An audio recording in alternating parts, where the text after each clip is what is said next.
Bismillahirrahmanirrahim. Terima kasih ucapkan kepada Puan Pengerusi Tetap, Puan Siti Khadijah Haji Hassan, Yang Bahagia Datin Haji Sharifah Salma, Timbalan Pengerusi Tetap Perhimpunan Agong Sri Kandi, Yang Berhormat Datuk Abdul Rashid Asari, Naib Presiden Parti Pribumi Bersatu Malaysia,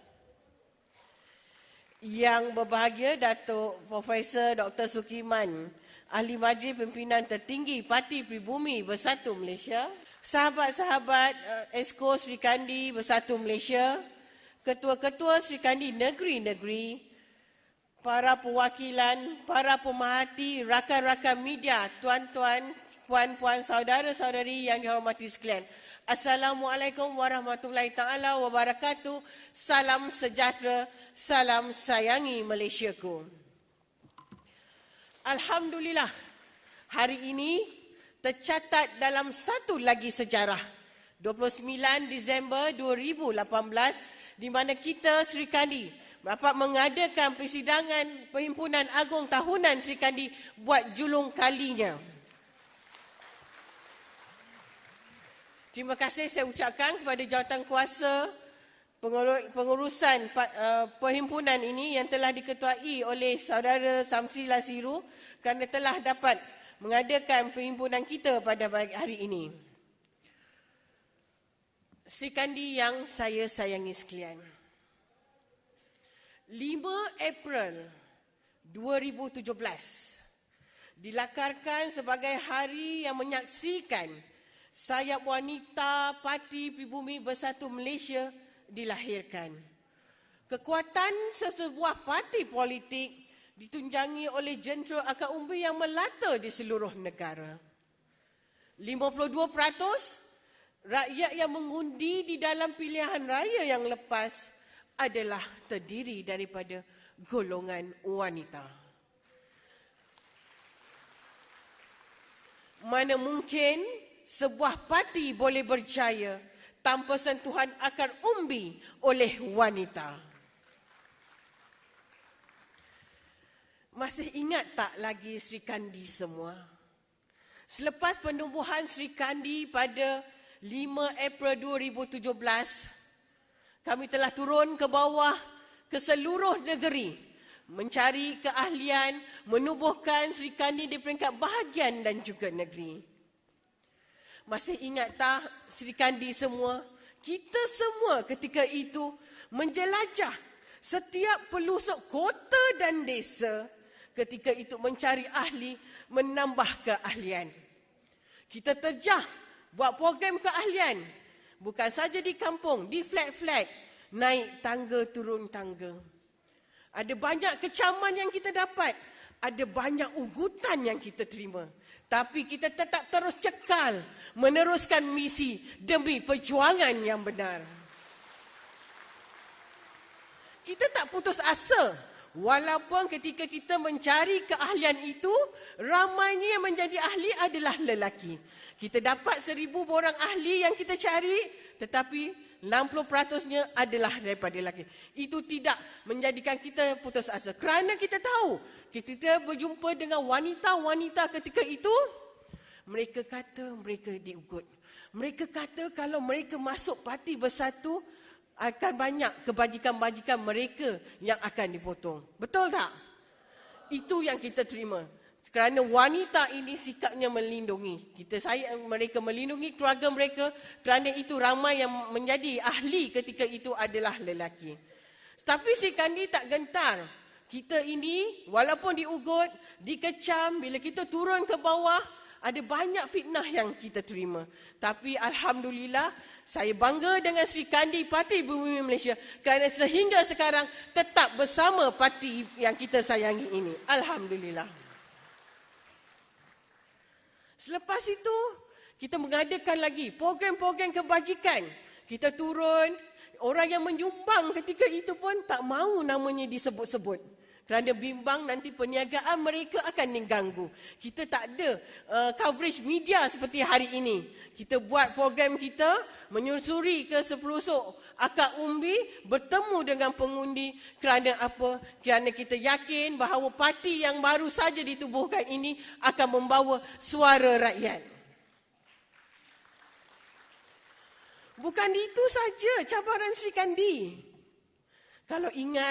Kalau kita ingatkan kembali Sri Kandi, menjelang ke Perhimpunan Agung Parti Pribumi Bersatu Malaysia yang pertama pada tahun lepas, pada tahun 2017, 30 hari 19 apabila kita nak mengadakan Perhimpunan Agung Bersatu yang pertama, sebelum menjelangnya perhimpunan itu ada banyak rentetan sidang-sidang media yang dibuat oleh mereka yang telah meninggalkan parti, yang cuba untuk menggagalkan persidangan kita dan cuba untuk membubarkan parti yang kita sayangi ini.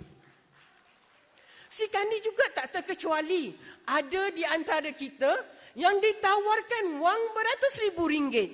Ada di antara kita yang ditawarkan jawatan dan pelbagai lagi. Namun kita tolak. Kita bagi tahu bahawa kita tetap setia dengan kepimpinan Tun Dr. Mahathir, Tan Sri Muhyiddin Yassin dan juga Datuk Sri Mukhlis Mahathir.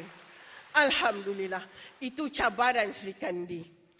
Ya, kita hadir pada perhimpunan yang pertama Parti Pribumi Bersatu Malaysia dalam gegap gempita Paluan Gendang Perang PRU14.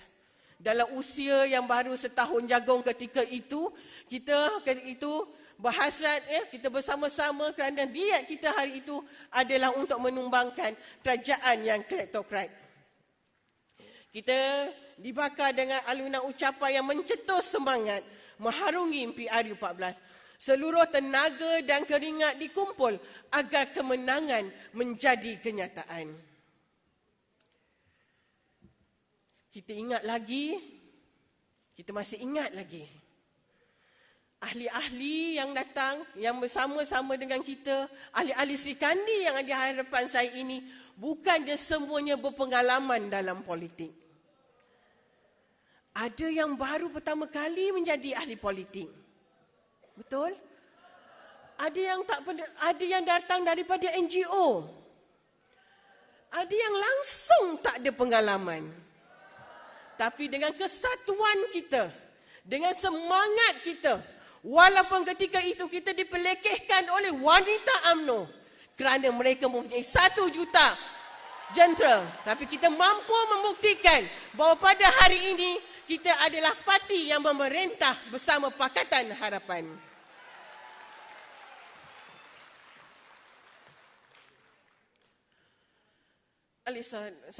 Sri Kandi yang saya sayangi sekalian, hari ini 29 Disember 2018 kita bertemu.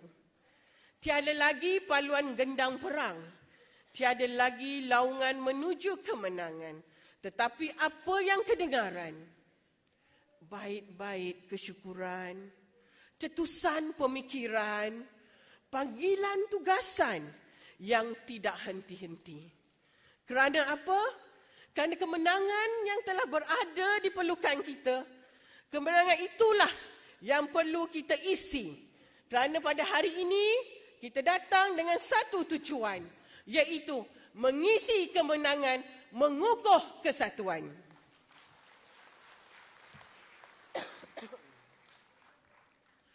Sri Kandi pejuang bangsa yang saya hormati. Perang sudah, menang pun sudah. Tidak lagi rakyat tenanti-nanti. Ubah sudah, tumbangkan BN pun sudah. Tunaikan janji, itu yang pasti.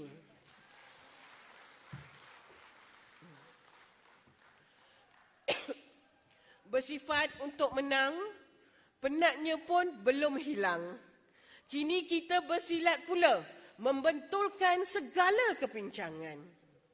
Mewarisi kerajaan 60 tahun yang telah dicari-cari, dirompak siang hari, bukannya mudah. Memperbaiki kerosakan, rentaknya lain. Membuang perosak, rentaknya juga lain. membina baru di tempat yang lama juga, rentaknya lain. Sri Kandi sebelum pilihan raya, tumpuannya pengurusan gerak kerja ke arah memenangkan Pakatan Harapan dalam pilihan raya. Sri Kandi selepas pilihan raya, tumpuannya pengurusan gerak kerja melaksanakan janji Pakatan Harapan. Cabaran kita selaku Sri Kandi Bersatu Malaysia kini lebih berwarna. Kemahiran mentadbir urus sebagai pimpinan parti yang memerintah adalah cabaran paling utama yang mesti para Sri Kandi harungi. Memahami pencaksilat para birokrat yang telah puluhan tahun digenggam budaya urus tadbir kleptokrat merupakan cabaran gentir yang kita semua hadapi sejak Pakatan Harapan memerintah negara. Saya faham setelah menang besarnya harapan Sri Kandi. Tapi percayalah, besar lagi harapan rakyat untuk melihat perubahan dalam kepimpinan yang ada. Sebagai salah seorang yang diberi kepercayaan dalam kepimpinan kerajaan hari ini, bukannya mudah. Dalam masa yang sama, kita menanggungi hutang yang besar. Seperti yang diumumkan oleh Yang Berhormat Lim Guan Eng bahawa kita liability negara mencecah lebih daripada 1.3 trilion. Tapi dalam masa yang sama, kita ada ramai rakyat yang menaruh harapan akan diadakan perubahan-perubahan yang lebih baik kepada rakyat. Sebab itu, kami ini juga perlu berfikiran kreatif dan inovasi. Kena memikirkan dengan dalam keadaan kewangan yang terhad, tapi mampu juga untuk memberi servis yang terbaik kepada rakyat. Jika kita ingin melihat segala polisi dan dasar serta sistem pelaksanaan manifesto Pakatan Harapan direalisasikan, maka kemahiran mentadbir urus wajib dikuasai segera. Bukan mudah, saudara. Para birokrat perlu dibudayakan dengan urus tadbir yang inovatif, kreatif dan progresif. Bak kata pakar motivasi seluruh dunia. Hasil yang luar biasa akan hanya dicapai melalui usaha yang luar biasa juga. Maka, ianya mesti bermula dengan diri setiap kita selaku pimpinan wanita bersatu yang digelar Sri Kandi di setiap peringkat. Jika takut dilambung ombak, jangan berumah di tepi pantai. Jika takut mati ditembak, jangan lupa bina perisai. Apa yang dihadapi oleh kita sejak 7 bulan Pakatan Harapan memegang tampuk pemerintahan. Tiada sedetik pun kita tidak ditembak. Tidak cukup dengan tembakan daripada musuh di luar, rakan di dalam pun menembak juga. Kadang-kadang kita jadi keliru siapa musuh, siapa rakan. Tetapi memandangkan budaya menembak di laman sosial ini pernah menjadi budaya sebagai pembangkang, maka kita pun berlapang dada apabila rakan-rakan kita kadang-kala tersasuk menembak secara terbuka sesama sendiri setelah kita menjadi kerajaan yang memerintah. Sri Kandi Harapan Negara. Cabaran yang tidak kurang lelahnya untuk kita hadapi adalah membina budaya pengurusan organisasi yang penuh hikmah, hasanah dan juga amanah. Mana mungkin sesebuah organisasi seperti Sri Kandi dapat berfungsi dan berkhidmat kepada para wanita Melayu di luar sana jika kita tidak menguruskan rumah kita dengan penuh hikmah, hasanah dan juga amanah. Mana mungkin para wanita yang masih terintai-intai ruang untuk bersama kita berkhidmat sebagai Sri Kandi akan yakin dengan pimpinan kita jika budaya pengurusan Sri Kandi masih belum kemas hikmahnya, hasanahnya dan amanahnya. Budaya menarik rambut dari dalam tepung, rambut tidak putus, tepung tidak berselerak. Inilah budaya hikmah dan hasanah yang perlu oleh para wanita seluruh negara yang meliputi 52% pengundi akan terlaksana. Siapa tak pernah dengar pepatah Melayu? Tangannya menghayun buayan, mampu menggoncang dunia. Sejarah telah tertulis. Beberapa tokoh wanita Islam merupakan individu yang seharusnya kita selaku Sri Kandi hadamkan dalam ingatan. Mereka ini semua amat hebat ilmunya dan kebijaksanaan. Mereka menguasai ilmu Al-Quran dan hadis sebagai asas. Seterusnya memiliki kemahiran strategi, peperangan, perundangan dan luas pengetahuan sejarahnya. Tokoh-tokoh wanita ini ada yang menjadi ratu memerintah negara seperti Arwah Al-Suryahi, Ratu Yaman, manakala Nusaibah binti Ka'ab merupakan tentera bersenjata di barisan hadapan di dalam perang Uhud sehingga menerima 12 kecederaan semasa melindungi Nabi Muhammad sallallahu alaihi wasallam daripada dibunuh oleh tentera Quraisy. Dan tidak lupa juga ingin saya sebutkan seorang lagi tokoh ilmuwan wanita yang bernama Fatimah Abu Qasim, seorang tokoh perundangan, hukum dan tasawuf di zaman kerajaan Islam Andalusia abad ke-12. Secara ringkasnya, wanita hebat asasnya mestilah berilmu dan berkemahiran khusus. Dengan ilmu dan kemahiran, wanita mampu menjadi pemimpin negara, pejuang di medan perang dan pakar rujuk selaku ilmuwan sesebuah kerajaan. Sri Kandi Tiang Seri Pati. Maka saya ingin menggariskan bahawa pendidikan adalah asas kegemilangan sesuatu bangsa dan sesebuah negara. Oleh kerana budaya masyarakat Melayu yang mana seseorang ibu lebih mengambil berat tentang kelangsungan pendidikan anak-anak, maka saya berazam agar modul pendidikan awal kanak-kanak yang melibatkan lebih 220,000 anak-anak di bawah 6 tahun diformalisasikan semula berasaskan budaya hikmah, hasanah dan juga amanah.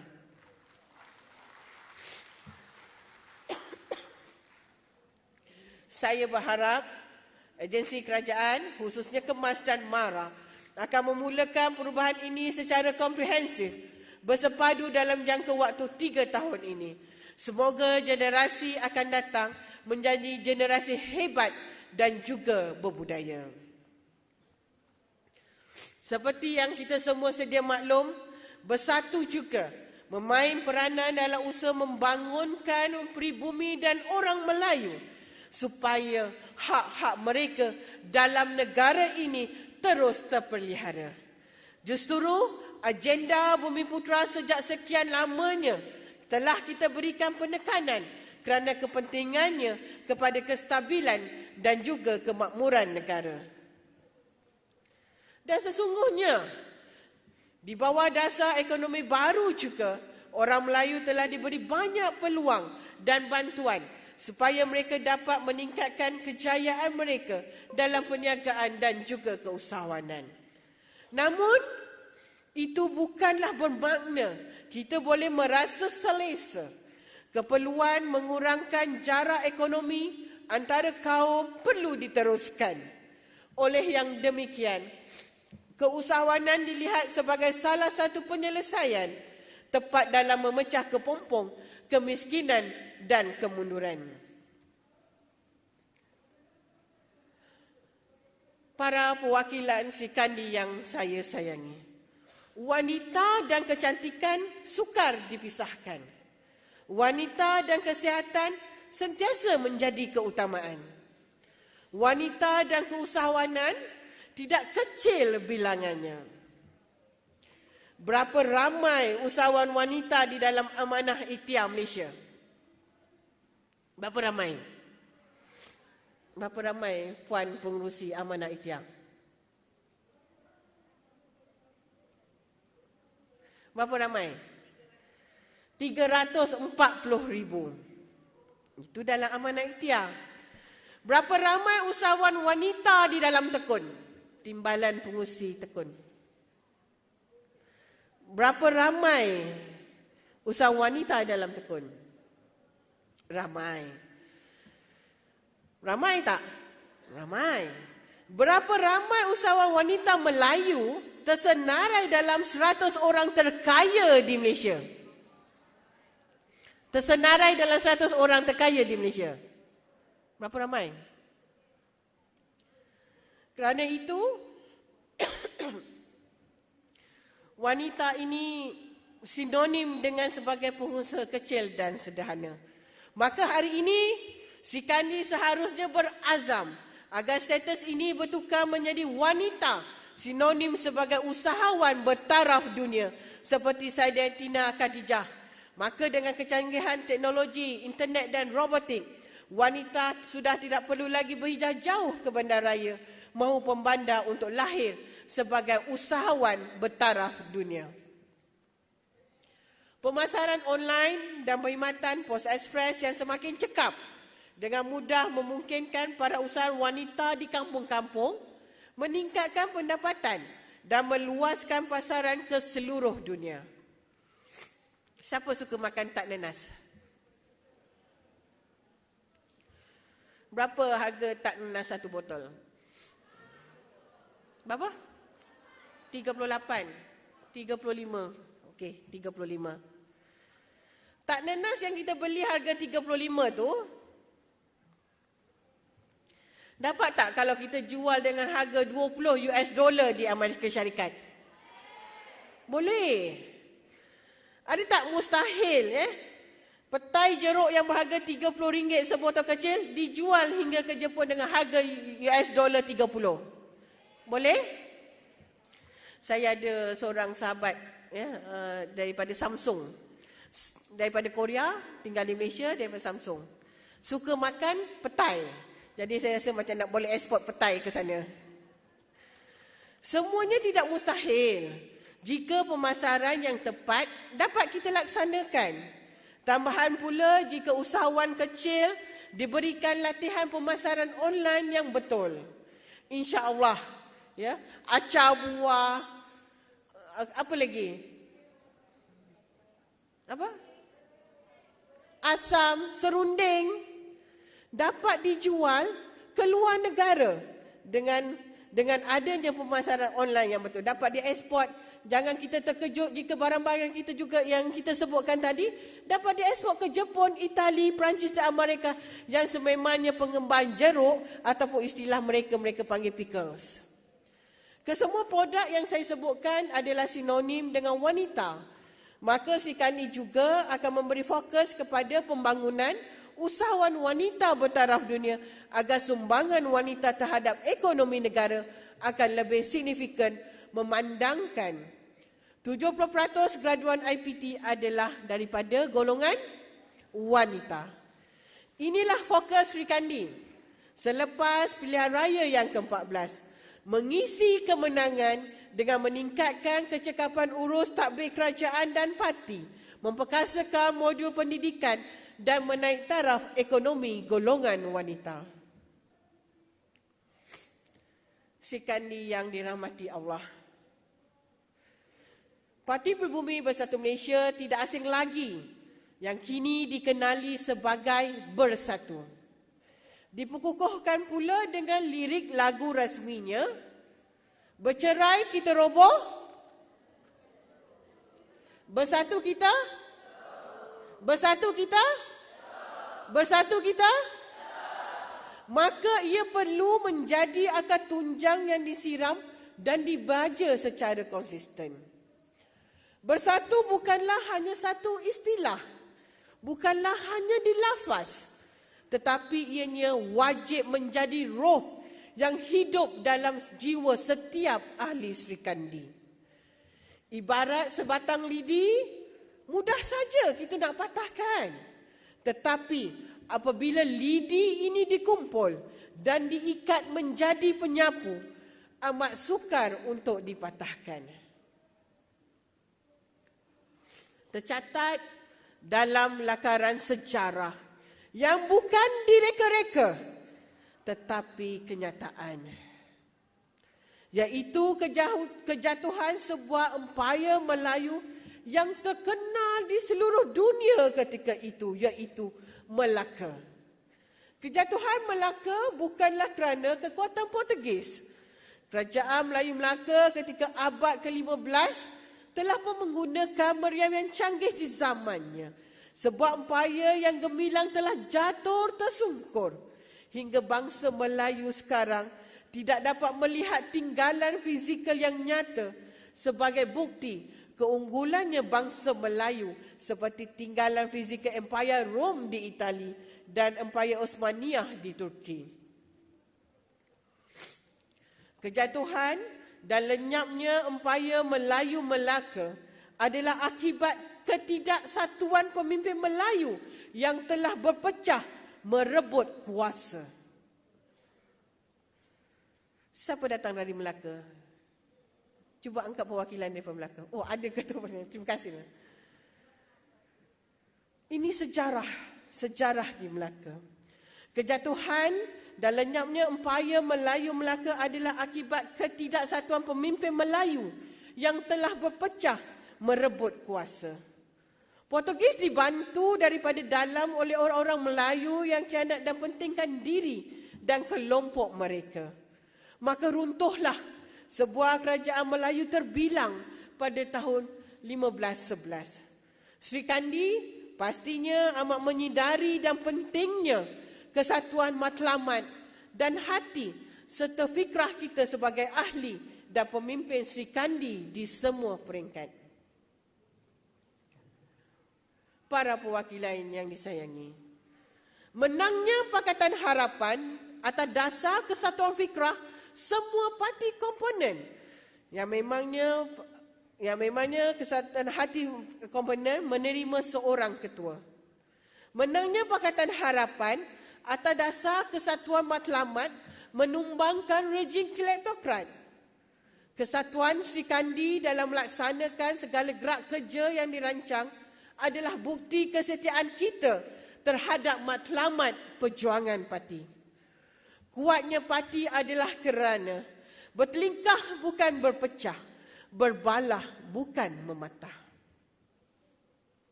Dalam usia parti dan Sri Kandi khususnya baru menjangkau 2 tahun. Proses pembinaan budaya kepimpinan dan budaya politik hikmah, hasanah dan amanah akan memakan masa untuk berakar kukuh di jiwa setiap kita. Oleh itu, kestabilan persekitaran politik Sri Kandi wajib diperkukuh. Sedangkan lidah lagi tergigit, ini kan pula sesama Sri Kandi. Saya percaya dan yakin Sri Kandi bukan mudah dipergunakan oleh elemen-elemen yang cemburu dengan kesatuan hati, fikrah dan matlamat yang sedia kukuh di kalangan kita. Fitrah wanita bila menjadi ibu adalah pendamai yang menyejukkan kepanasan anak-anak.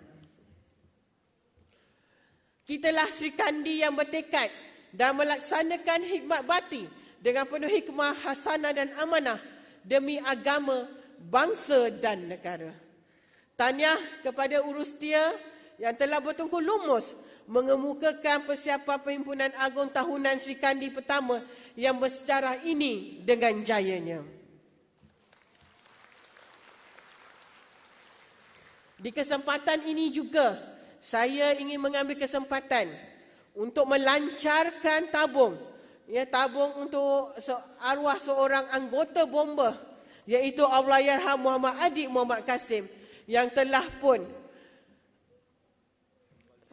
kembali ke rahmatullah kerana beliau telah pun dalam urusan yang baru-baru ini Dan kita doakan semoga roh Allahyarham ditempatkan di kalangan mereka yang beriman. Dan saya mohon kita semua untuk bersedekahkan Al-Fatihah kepada roh Allahyarham.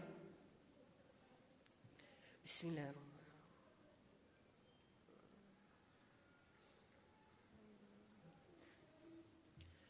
Kita tahu, kita sedar dengan sumbangan yang akan diberikan bukan dapat mengganti nyawa yang telah pergi. Tetapi sekurang-kurangnya ia dapat membantu meringankan beban kepada keluarga Allahyarham.